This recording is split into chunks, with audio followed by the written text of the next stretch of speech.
All right, this is a good one for our daily health. You can eat well, you can exercise a few times a week, but how do you know if you're really healthy? Yeah, experts say our health is impacted by a whole lot more than what we put in our body and our mouths, and our individual behavior. Our social life and environment can have just as big of an impact as what you eat and how you exercise. Dietitian and intuitive eating counselor Sam Prevet joins us now.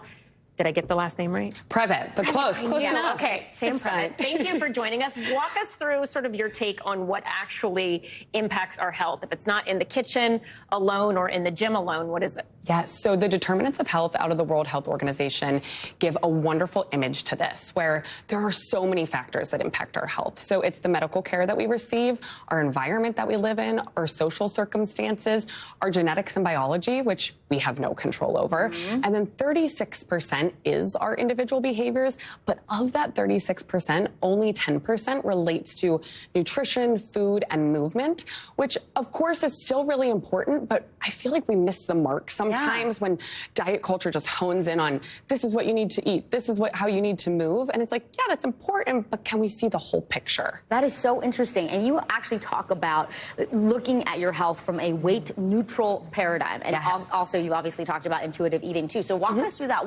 When you say it's only 10% of that, bigger picture, what's the rest? Yes. So in a weight-neutral paradigm, we do not focus on weight loss. And I know that can sound crazy because most of diet culture, that's all we hear.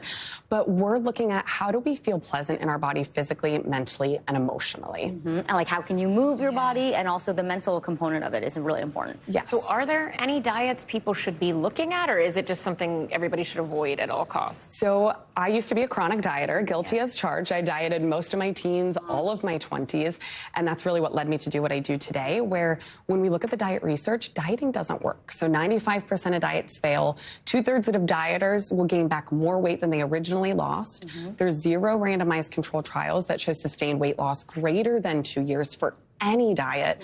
So when we look at the dieting research, we know that it actually harms our health more than it helps. But if we Google how to be healthy, every diet comes up. So this is where, when we support clients at Find Food Freedom, we're looking at what can we genuinely work on to impact your health. And there's so many other things other than restriction, which we know just doesn't work. So it is eating whole foods, getting away from processed ingredients is what I'm guessing. So definitely we can look at nutrition density and those things, but it's also our relationship with food. Removing morality from food is a huge part of what we do as well. Explain to us what you mean by that. Morality being removed from food. What does that mean? So health is not a moral obligation. I think in our elite wellness culture that we see all the time, people feel like they have to work on their health. If you want to pursue health, then yes, there's some things we can do. But guilt and shame should never be ingredients on the plate. And the clients that I support, the clients that I work with, we work on removing that guilt.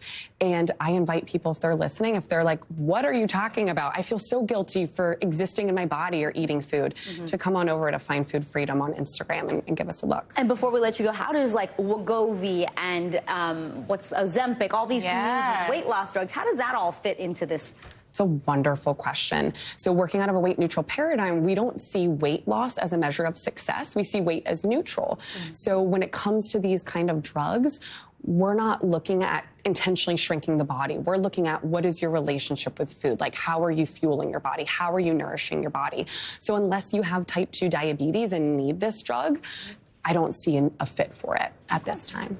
All right. Dietitian and intuitive eating counselor Sam Prevet. Thank you so much, Sam. Good to see you. Thank you, ladies. Stay with us. You're watching NBC News Daily.